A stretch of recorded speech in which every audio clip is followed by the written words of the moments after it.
myself. I'm Dr. Kerry McAvoy. I'm a licensed psychologist with over 20 years of counseling experience, and I love to hang out with you guys and take your questions. In fact, Tiva already says she has a question. Please put your thumbs up in front of the question so that I know that you're talking to me. And be sure to share this live so others know that we're here talking about mental health issues, that we're also talking about everything related to narcissistic abuse and just the challenge of living with complicated people. So put a thumbs up ahead of your question. I'd be happy to talk to you about it. Caroline asks over on Instagram, can I have a link? Yes, you can have a link. Links to the webinar tonight, for those of you who are just joining me, there's a live webinar tonight with Dr. Kristen Milstead. The link is in my link tree up above. So if you go to my profile, you'll see a link tree link. Click on it. It is the first link, and it'll take you to where you can buy the tickets. You can buy it after the event's over, but I'm going to tell you the ticket price is going up. So if you want to watch the replay, even if you know you can't make it tonight, you'll save yourself some money by buying it now and not buying it after the fact. So make sure that you jump in. And thank you, Rune Girl, about the comment on my necklace. This is from there's an Indian store in Mexico, Playa del Carmen. So it's actually from India, but they sell these pieces, and actually you can see how it's clunking. It's real heavy, and it's real. So I love it. It's gorgeous, and it's not that expensive. So if you ever find yourself in the Playa del Carmen area of Mexico, make sure you check out an Indian store. I'm trying to remember the name of it. It's right next door to Les Chalines, a little parish or kind of a French restaurant that serves breakfast and lunch. That's where you can find it. Thank you so much, Debbie, for talking about my book. Oh, and you're coming tonight. I can't wait to meet you. And you're enjoying the book Love You More. I think, wasn't it you who said you're sneaking reading at work? Oh, hearing those stories just pleased my heart. So I thank you so much for that. So if you have a question about mental health issues, around narcissistic abuse, anything kind of related to relationships, please put a thumbs up. I'd be happy to talk to you today about that. Tiva says, my daughter is up to moved in with a guy that she's known for 3 months, and he doesn't like his parents. So I hear fear, or at least worry. Oh, Sly, so good to see you today. Thank you for joining me. You used to be close. Now she's starting to criticize you and saying you're a horrible person. Yeah, it sounds like she's trying to keep the peace with the relationship, and the way to keep the peace is to throw you under the bus. In other words, I have a suspicion. I'm going to make some guesses. I don't know this, but I'm going to make some guesses. My guess is, Tiva, is that her new boyfriend views her other relationships competitively.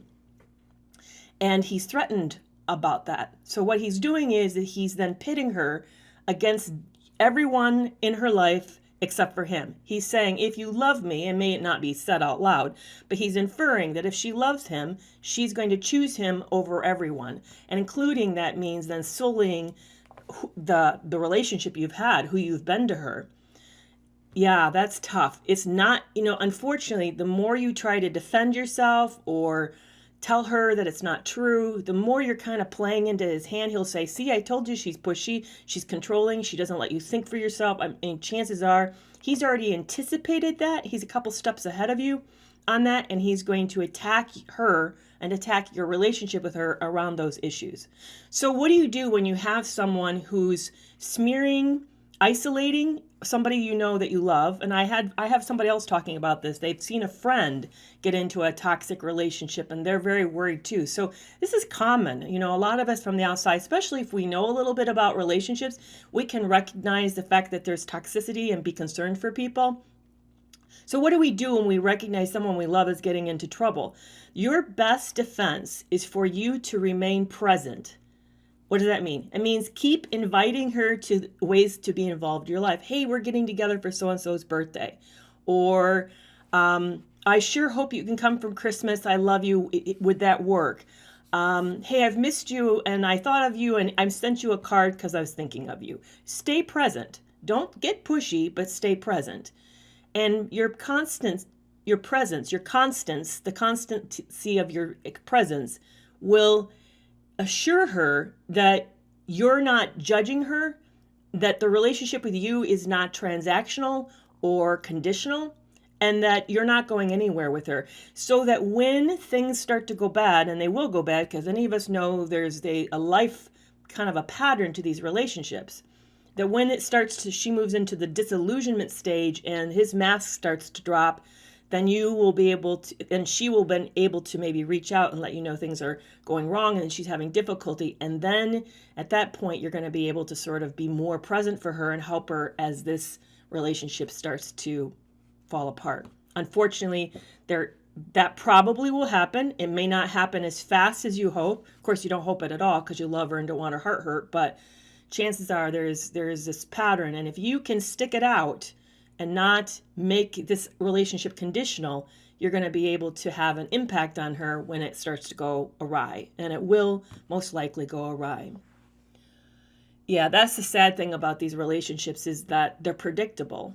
You know, they're predictably bad, and there's a course to this. So right now he is controlling her by limiting her social circles.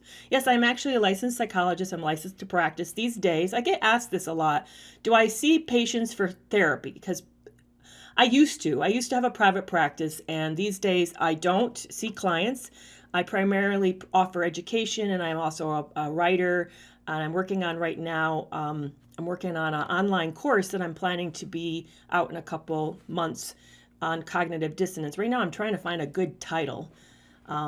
So in fact, let me run the titles I've been bouncing around past you guys and see which one, if there's one you like more than another. Let me know if you like one more than another.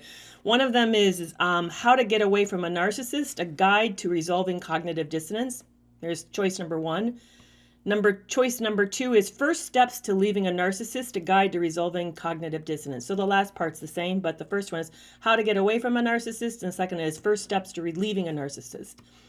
Either of those, like, hey, I really like that one. I'd love to hear if you have one that you like more than another. That would be really helpful to me. Make sure you put a thumbs up if you like number two. That one actually rated much higher on an emotional level. Put a thumbs up ahead of your questions. I'd love to. That way I don't miss them. The interact button used to be useful.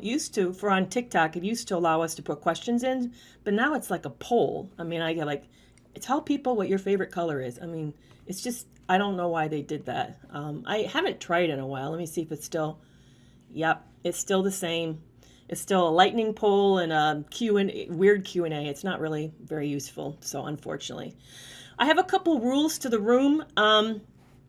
And that is, let's not talk about my appearance. We also don't talk about politics and religion. Not that those things aren't okay to talk about, but this is not a beauty forum, and we're also here to talk about mental health. So just to keep this place safe for everybody, those are the rules that I find helps keep us in a good space.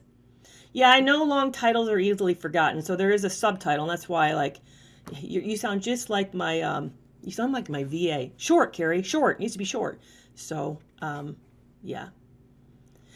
But I like First Steps to Leaving a Narcissist. It's probably maybe a few more words than maybe you wish, but yeah. No BS. Yeah, you want to know if we can talk about your looks? Oh, I love your little icon symbol. That's super cool. Do you ever feel bad for people with MPD? Oh, absolutely, absolutely. I know people. I love people who have MPD. I actually have family with MPD, and I dearly, dearly love them. That's the tricky part. I know that we talk about going no contact, having distance from them.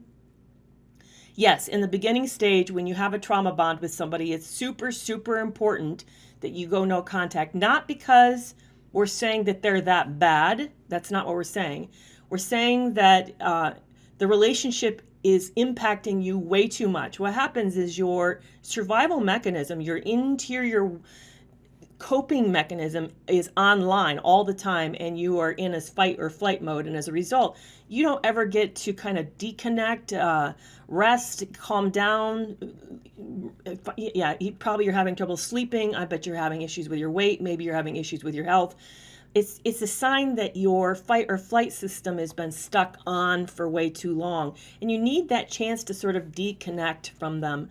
And also, you need to really break the connection that you have with them, the trauma bond. You can have a trauma bond, guys, by the way, with anyone. It doesn't have to be with somebody that you have a romantic relationship with. I actually had it with a parent of mine. I was extremely preoccupied with this parent, I used to think I had separation anxiety. Now I know that it wasn't separation anxiety. It was actually a trauma bond I had with his parent. And so I was afraid of something threatening the loss of the relationship. And I could hardly even go to a friend's house because I'd fret so badly about what was happening back home. So it's possible to have this with anyone. So you need the space to be able to get your feet back underneath of you, to start to heal, to rediscover yourself, learn your self-worth, all the things that you've not been doing because you've been doing all the heavy lifting, the emotional heavy lifting for this person. So it makes it very hard for you to heal. You need to figure out who you are. And it took me a long time. It took me a long time to do that. I now don't have a trauma bond with this parent. And when I have contact, I feel very centered, very okay. I can set boundaries. I'm not intimidated. I think at that point you can have more of a careful relationship where there's mutual respect, but you also know your boundaries so that when they start to become harmful or toxic, or they start to do anything that's deceptive or just not healthy, you know how to separate and kind of back out gently. So I do think it's possible. Now, somebody's asking, how long does that take? Well, for me, it took years. Many years, probably, I don't know, 10, 15 years for me to get there. It's possible, but it's going to take a long time. And maybe some of us will never get there. So you may say to me, Kerry, I don't think I ever can do this with this person. And by the way, I am not talking about a love relationship. I'm talking about people who are just part of your landscape because they're like extended family, or maybe they're your child's spouse, and you can't get away from this person. They're going to be a part of your life for the future life, like family, exactly, family.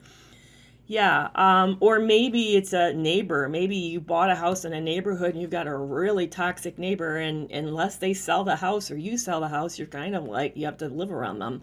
So I'm talking about these types of situations. I'm not talking about a romantic relationship. In a romantic relationship, you need to cut off ties, connections, go no contact, and then literally just, they need to cease to be anybody to you. The opposite of love. I know we get confused about this. We often think that people who have a lot of intensity, like hatred or vengeful feelings or passion about somebody, like they just are filled with wrath for this person, we end up thinking, oh, they don't love them, they hate them. No, actually, that's emotional fusion. You're still connected to the person.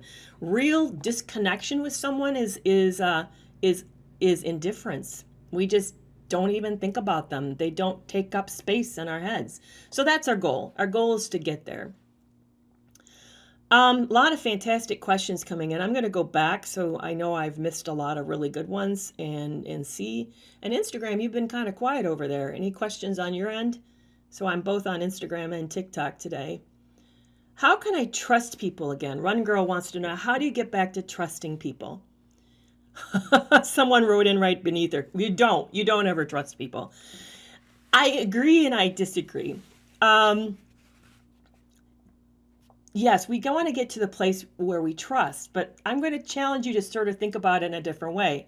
I think the issue isn't trusting people, it's trusting yourself. We need to get back to trusting ourselves. And when we get into a toxic relationship, because we're hardwired for survival, we feel like we have really failed. We feel stupid, terribly ashamed, and like we're not good at this. Our perfectionism kicks in, and it's there for a good reason. I don't like perfection, the part of me that's perfectionistic, but it's trying to watch my back and not have me get hurt. Yeah, it doesn't shut up enough, and it's ruins my life sometimes, but it's there for a purpose. And so when you get done with these relationships, we often feel unstable and uncertain and lack confidence. It has to come to you rediscovering yourself, learning to recognize maybe the early signs you might not have seen. And I don't say that in a blaming way. I know there's a lot of people who like to come in and attack victims and say, what red flags did you miss? With an implication that we're weak or that we were stupid or we're not like them. We end up, that's not what I'm talking about. I'm talking about coming to know yourself, because this person, we all are human. None of us are perfectly secure. You're not secure. I'm not secure. We have our weaknesses, just like you're not good at every sport. You're not good at every challenge. There are things that you're strong at and things that you're not so strong at. People who have these types of conditions have almost a reptilian ability to spot the vulnerability. In other words, to see or feel your weakness, and then they hit that very spot because they know, they smell it on you, what's going to bother you. Maybe for you, it might be you're not for sure that you've arrived. Or maybe you're not sure that you should take up space. Or maybe you're insecure about whether or not anyone would ever love you or want you. There's something about you that they can smell off of you that you're afraid of, and that will be the exact spot they will hit you at. And there's not every single one of us has it. So you're not different than any other person on the world. Everybody is like that. I used to talk about it like this in my therapy office when I saw clients. It's like we all have a song, and the song summarizes our insecurity. And we wear it, and we work through it. We try to work and live through it. So you have a way that you're built that's insecure. I have a way that I'm built insecure. So they hit that. So part of the work is when you're done and you step away from these relationships is to ask yourself, how did this person, what did this person pick up about me that makes me feel shaky, that I ended up, despite the fact that there's few concerns I may have had, I overlooked them because I really wanted them to choose me. I'll tell you one of mine. The guy that I got into a relationship with, in my opinion, and I know if you saw him, maybe you would think so, maybe you not. But from conventional standards, if I put a list of images of men, he probably is one of them you would rank very high in handsomeness. Like I said, he's not everybody's cup of tea, but conventionally, he's an unusually good-looking man. And I don't look the way I used to look. I've changed. I'm one of these people that kind of as I got older, I've looked better. I don't know how that works, but it's kind of worked in my case. I've always been what I consider an average person. I grew up with a younger sister who is, in my opinion, much prettier than me, and I felt in her shadow. So I always felt insecure. And I never have been like the ideal weight. I mean, I now look back and I've not been actually really overweight, but to societal standards, I've never been like conventionally the perfect size. So I had a lot of insecurity about that, especially since I was married for a long time and, now I'm out and I'm back into the dating world. I really don't know what my value was. And here's the other piece, and anybody who's read my book knows this. So this really damaged me. I have severe alopecia and I wear a wig. It happened after my last pregnancy. I had a massive hair loss. I was very, very ill with that pregnancy. I had a heart condition where I had almost like, they said that my heart was actually not fully functioning when I was pregnant. My heart rate when I was sleeping was 121 at rest. At rest, I was 121. I felt terrible for that pregnancy, and I had a induced labor. I was in trouble, very ill, and it cost me something. The pregnancy cost me something, and it cost me my hair. So here I am, 34, have this massive hair loss. I know I have a long life ahead of me, and I'm essentially a bald woman. And you can lose weight, you can do other things, but you cannot grow your hair. It's lost. When it's lost, it's lost. So that was very devastating. So I knew my husband loved me and we had the 3 boys, but losing him meant I lost his comfort zone. So stepping into dating world as a woman with alopecia and already my natural insecurity, it was just a disaster for me. So when I had this unusually, for me, an unusually good looking guy really interested in me, it complimented me, and I was kind of blown away. So it made it easier to overlook some of the things that maybe had he not been how he looked, I would have no, pass. I would have said pass. So, but you have your vulnerability too, and it's really important for you to get a hold of it, to really get a hold of it. And then that way, as you grow trust in yourself, then you can then begin to trust that you will see what you need to see, recognize that somebody is not sitting right with you, that maybe that you just don't feel at ease with this person. You feel a little too jumpy, a little too edgy, or maybe they're not really showing up in the way that you want them to show up. They're a little too distant. Whatever it is, you'll pick it up. I know you'll pick it up, because here's the thing. If you've survived narcissistic abuse, you've been changed. You've been changed. The old you who didn't know this could happen no longer exists. The new you knows that it's possible. And you're savvy now. So now it's just part of you getting to trust your own instincts, as somebody else kind of pointed out earlier, kind of trusting your own instincts and your own confidence and loving yourself just as you are. You will go forward. I heard a really cool exercise. I've been in training, as a psychologist, I have to do continuing education, and I just finished up a course on gaslighting, which was interesting. I mean, it wasn't a whole lot new, but it was interesting to hear it. But she talked about how we can help ourselves become more self-accepting, and because there's a lot of messages that we're told to tell ourselves that, frankly, I just think are silly. I'm not going to be like that SNL skit. Is it where he says, I love myself. I just think that's silly. Thank you so much for the gift, by the way. So what can we say to ourselves to help grow our confidence, especially if you sort of have a self-image issue? So this is what this person said. I can't remember the therapist's name, but it was a really good. She also wrote a book on gaslighting workbook. I'll have to get it. It sounded interesting. She says, stand in the mirror and say to yourself, this is a body. I have a body. This is a body. I thought, what a really cool statement, because how normalizing. We don't have to say we like, Stuart Somali, thank you. We don't have to say we like our body. We don't have to say it's the best body ever. We don't have to say we love our body. We could just say, normalize it. This is a body. I have a body. We all have a body.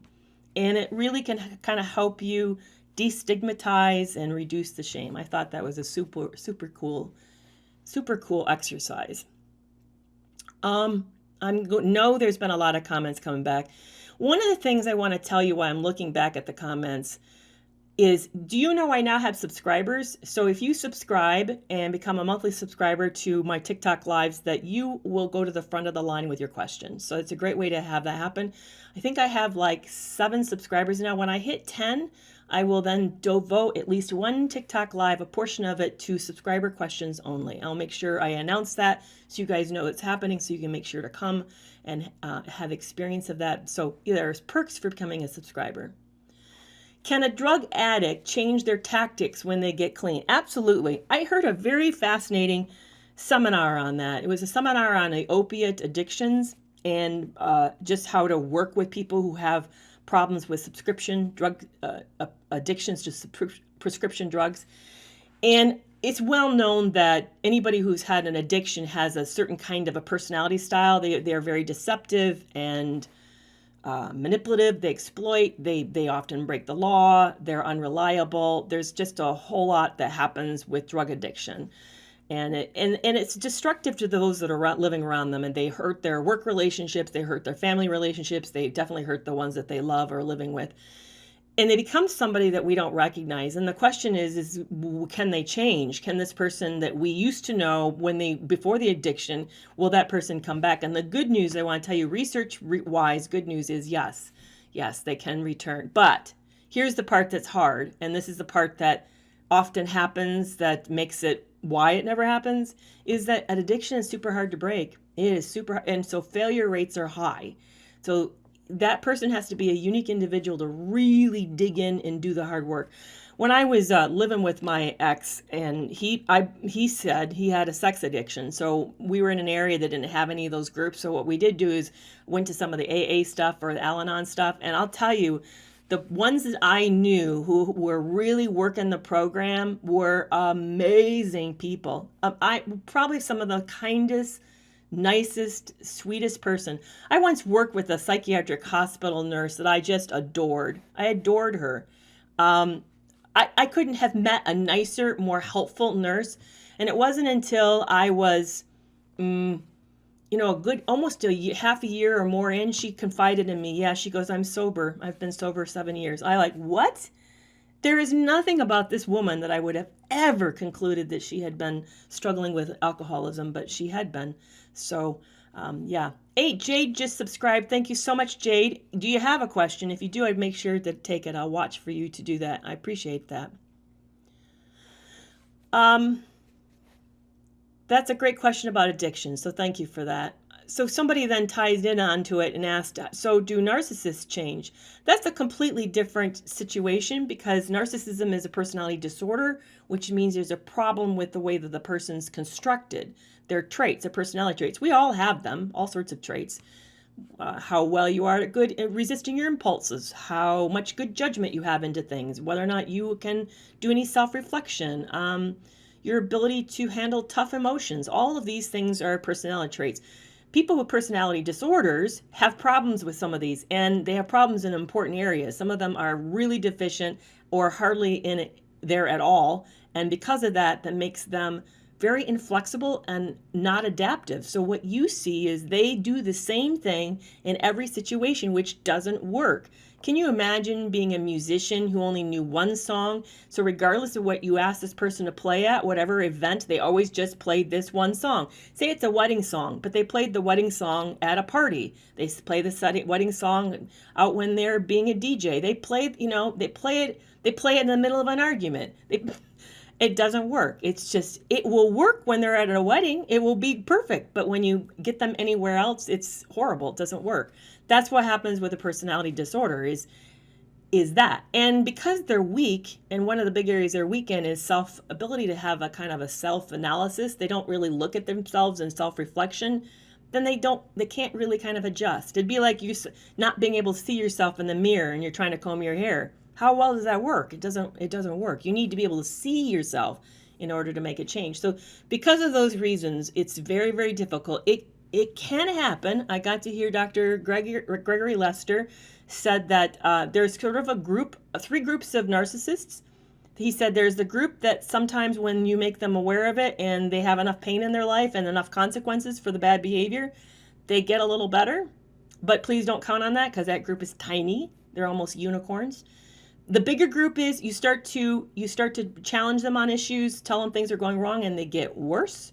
And then the last group, you confront them and they get dangerous. So please be very careful. Please be very careful.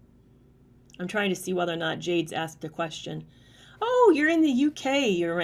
I bet you are my first. Actually, you're not my first international subscriber, but you are my first one who's trans-global subscriber. I had someone from Canada subscribe, but you are the first one across the pond. So thank you for that. I appreciate that.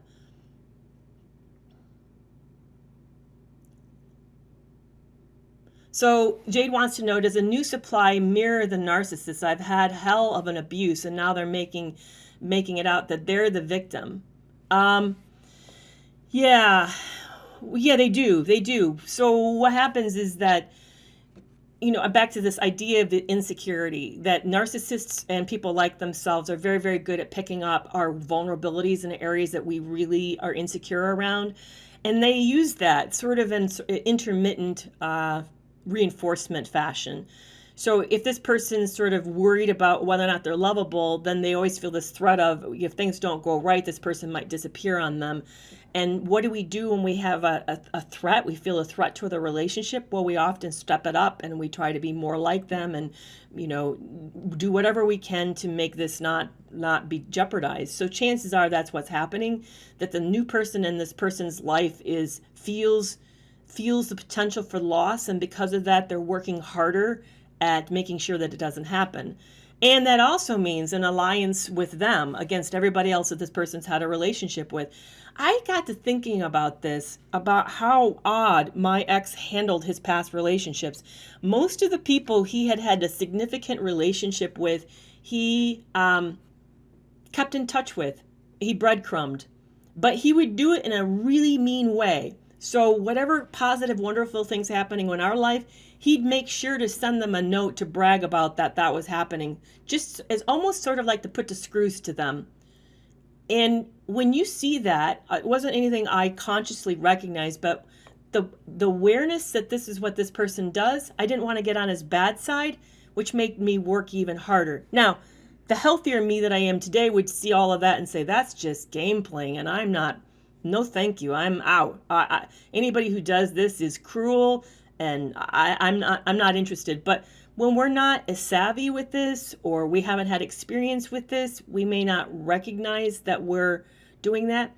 Here's the other thing is that you're saying this person's actually copying you and transforming into you.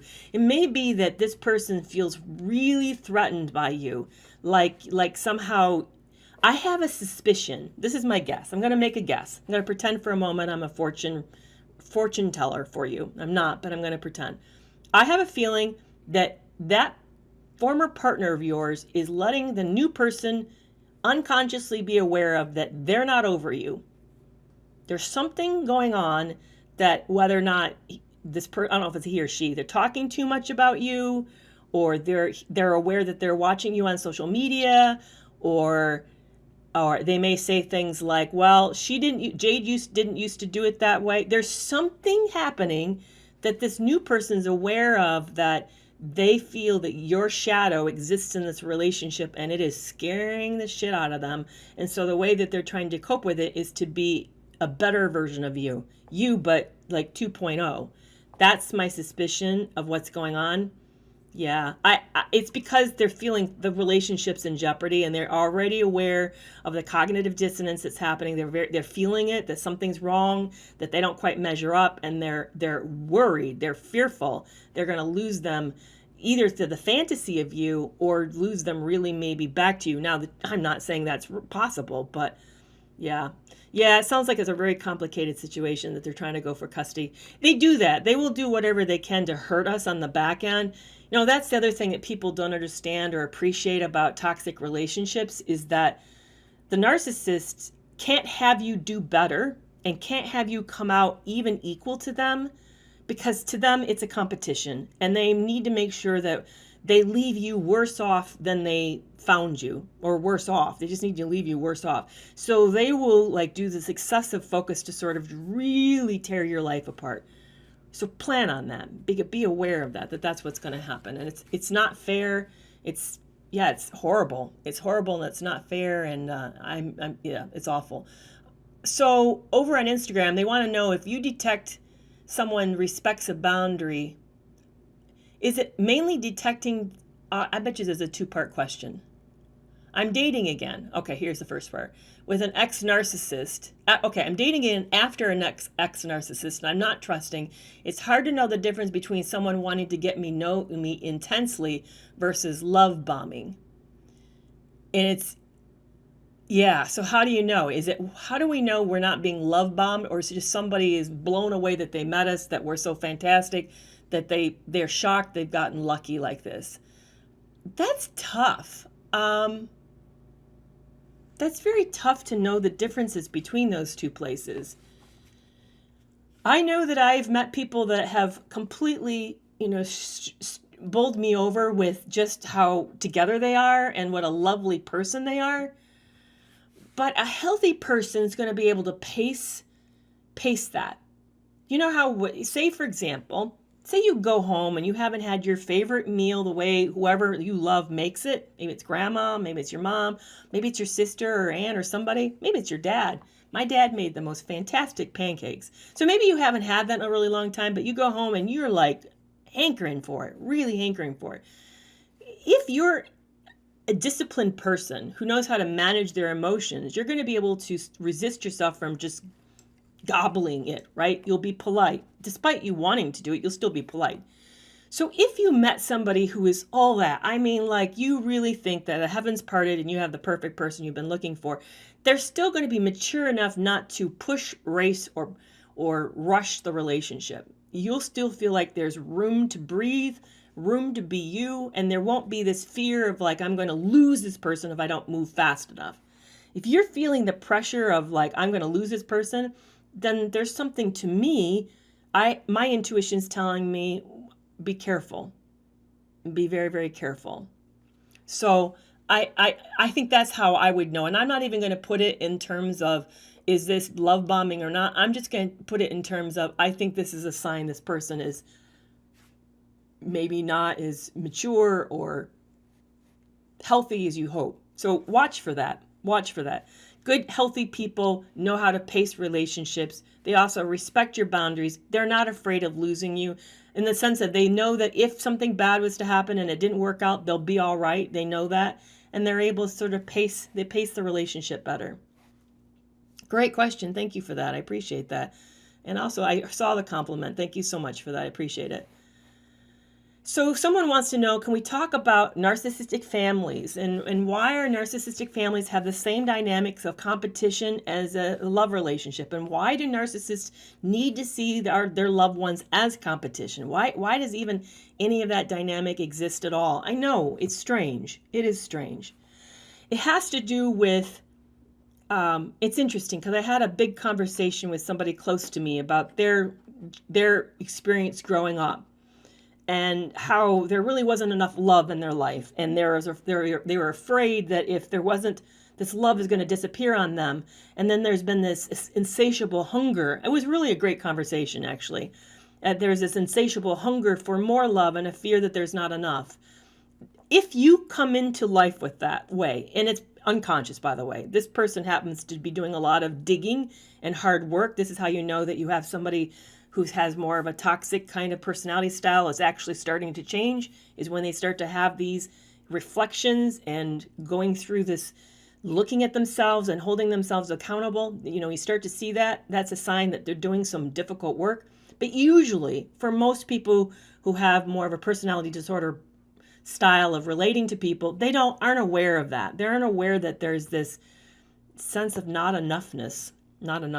And so then that makes everybody around you competition, because if you're starving to death and you're at a table with everyone else who's starving to death, at least you believe that they are, and there's only so many amount of food on the table and it's not enough. So I'm not saying it's a feast. There's not enough. And you know that if you don't get enough food this day, you may not make it till tomorrow. You're going to push out other people at the table, even maybe if you love them, if you're not healthy enough. So that's what happens with personality disorders, is that in their mind, the world is inadequate. There's not enough. And they see it as if literally their life depends upon it. So that makes everybody competition. Everybody. Now, you're probably saying, but this is my child. I would die for my child, but not if you have a certain mentality. And unfortunately, that's the part why we then miss the dangerousness of these individuals, because our mentality is that we would do self-sacrifice. They wouldn't. There are individuals in the world that wouldn't, that they would say, well, it's most important that I live. I need to survive. I believe that when it comes down to it, they wouldn't care for me. Why should I care for them? That's where we get fooled. It's called a mask of civility or mask of sanity. We believe they live under the same rules that everybody else lives, which is there's sort of these norms that we consider just hospitable or civil. No, they don't. They're ruthless. It's the ruthlessness that surprises us. So they live in an environment of deprivation. They think that their action, it depends on them. And then there's this ruthlessness that governs their decisions that we don't understand, because it's not the way we see the world. That's what tricks us. Yeah, and as a result, then they're competitive even with their own kids. And you think it's crazy because you look at a 4-year-old, and why would you feel upstaged by a 4-year-old? And yet they do. And yet, yeah, they do. They do feel upstaged, and they will do whatever they can to, cut those kids off at the knees to make sure they don't have too big of a head. They don't think too proudly of themselves. I remember once I brought home, I was one of those really perfectionistic kids, afraid of making an error. I think I brought home a report card and it had all A's and maybe 1 A minus, maybe. I know it had something. It was either A minus or B plus, and my dad looked at it and said, "Why is that not an A? It should be an A." You would think you'd say to your daughter, "Hey, way to go. I know you're having a really rough course list. It's incredible that you've done so well. Way to go." Oh no, all he saw was the flaw. And then this is a person, by the way, that barely graduated high school and didn't graduate.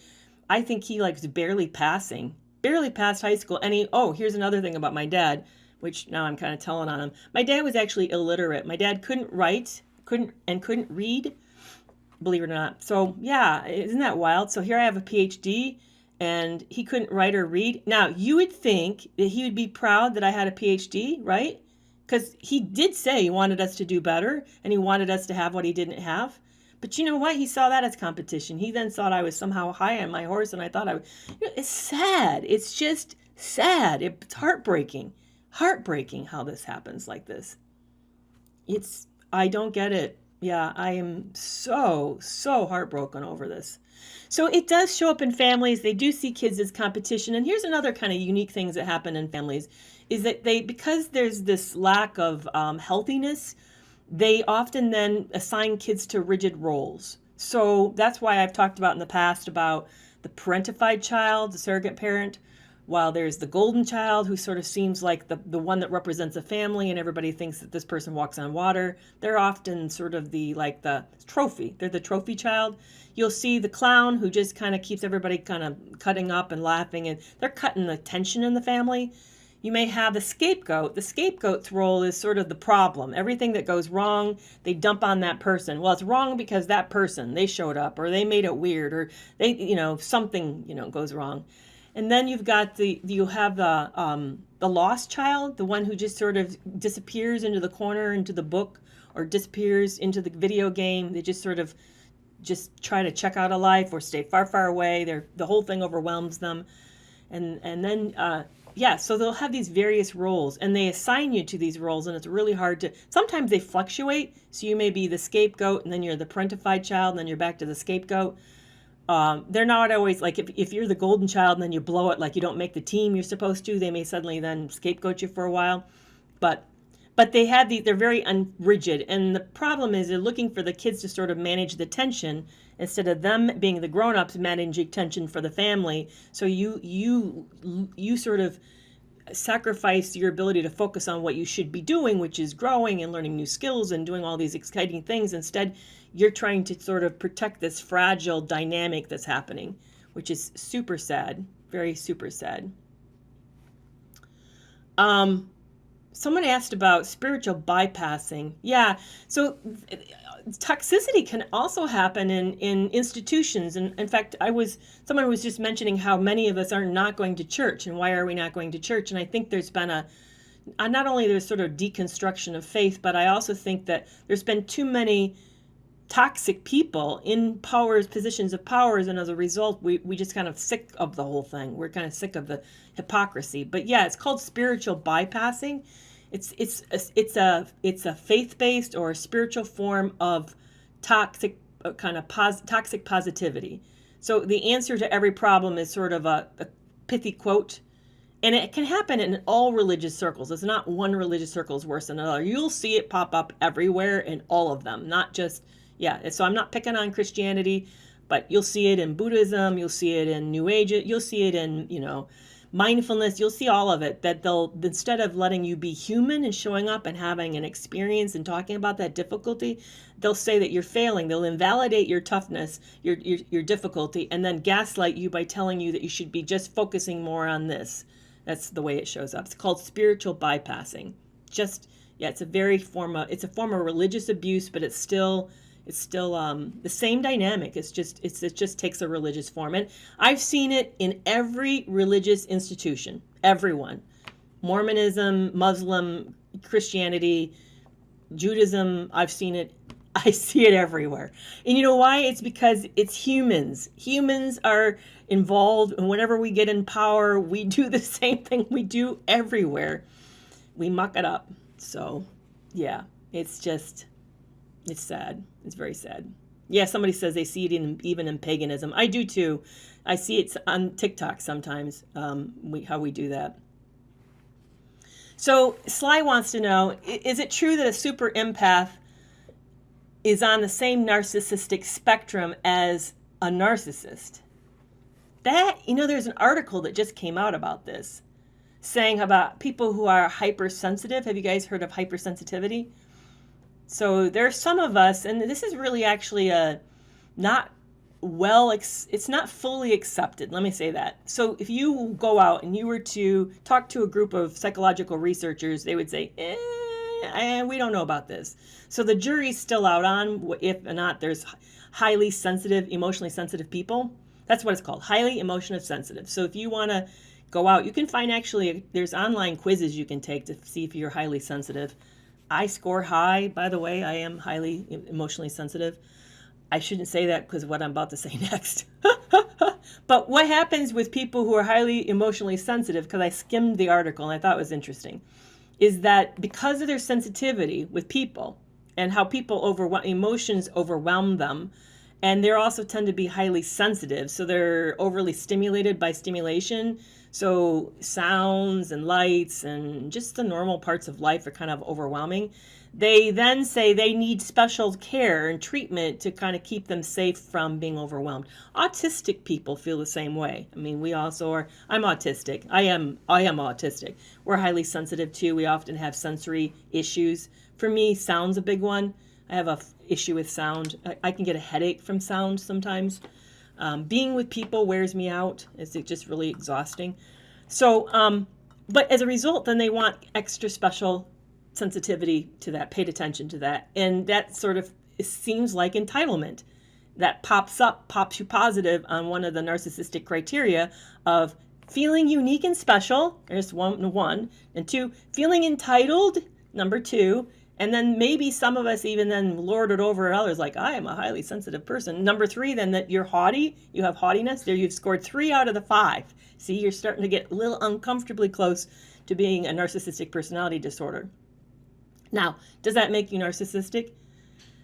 No, I don't think so. I don't think that makes you narcissistic, but I do think you have to be careful and not forget that your sensitivities don't necessarily make you better than others. I think that's the part to watch out for. I think there's some of us that are so insecure that we are actually a little narcissistic.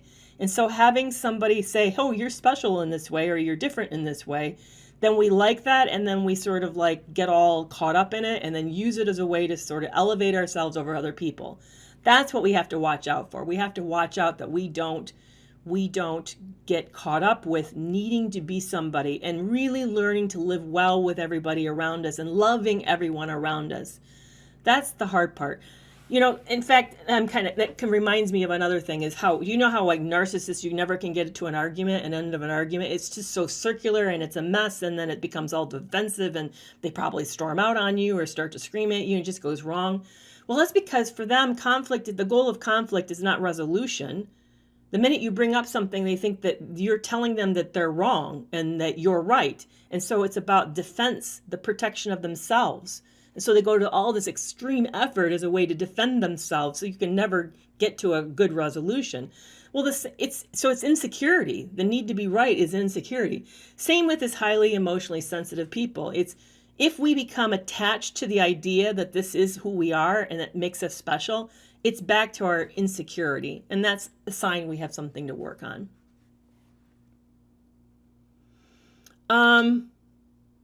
I'm going to take 2 more questions and then wrap it up today, and then I'll be back on Tuesday. If you guys still want to if you still want to go to the webinar, there's still a few more tickets left. Make sure you buy it soon. I'm going to be closing it here at 3 o'clock, and so I can get the last of the people in.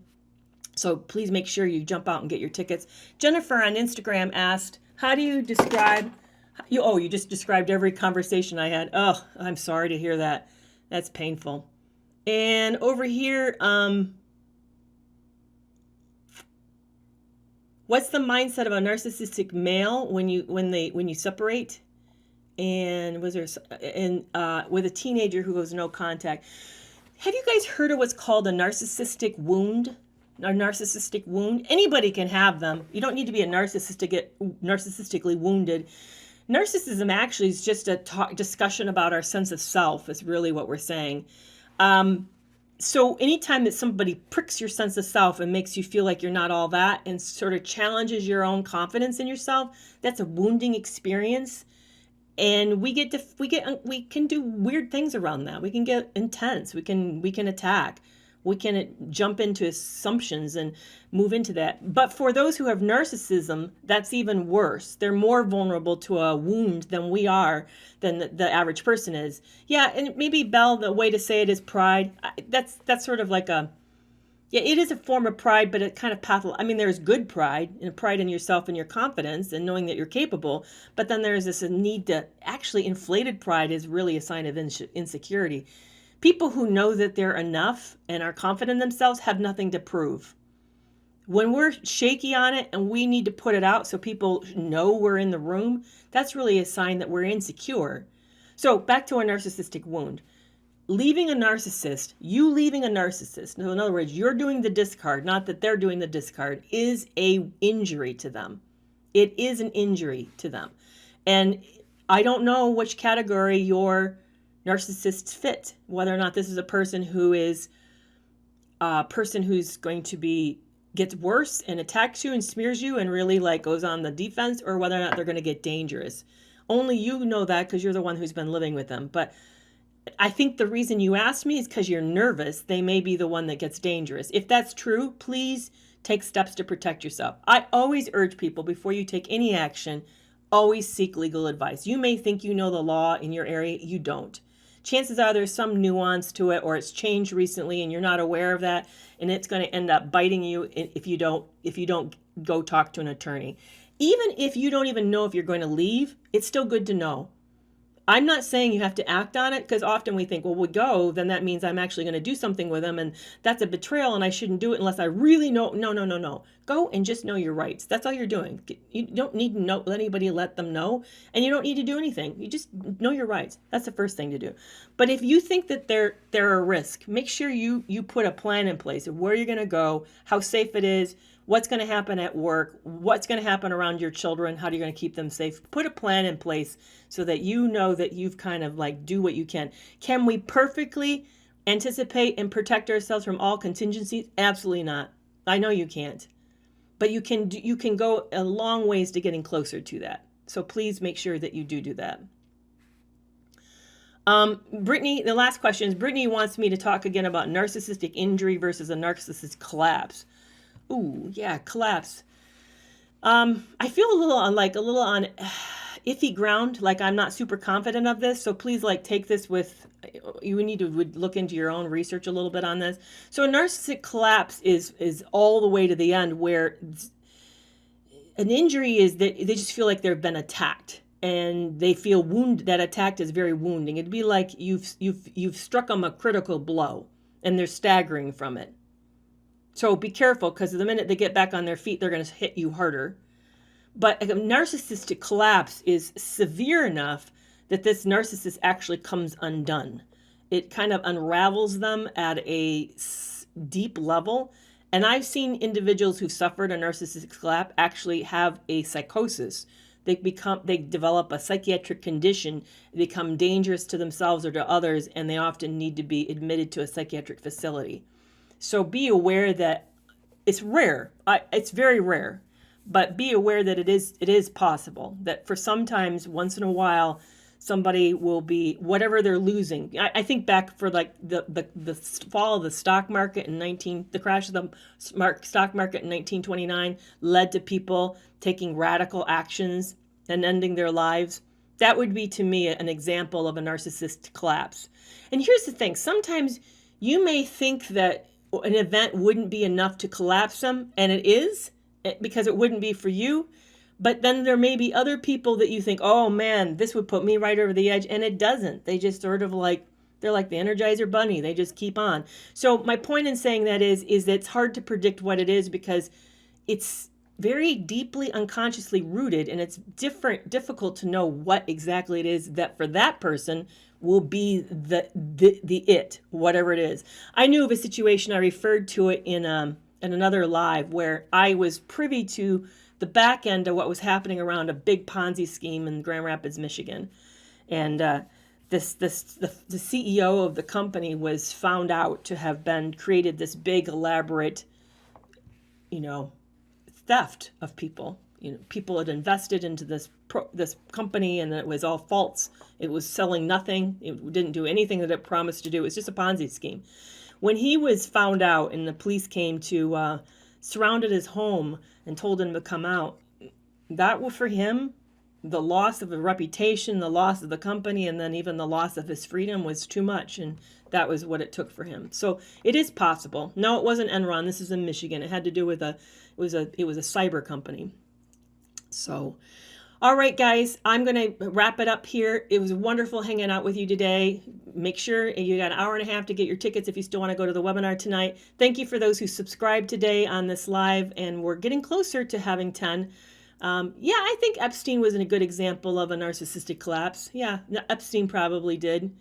That's sometimes when you have that happens, like that. So I will be back on Tuesday at 12:30 on both platforms. It's so wonderful hanging out to you. Are you aware that I have a podcast? I drop episodes every Monday morning and Thursday morning. So one just went live today, and so you can check it out. It's called Breaking Free from Narcissistic Abuse. And I also have a YouTube channel where I'm putting out more content and more content. But you guys are all awesome and rock, and I just really love you so much. So I will see you on Tuesday at 12:30. Bye-bye.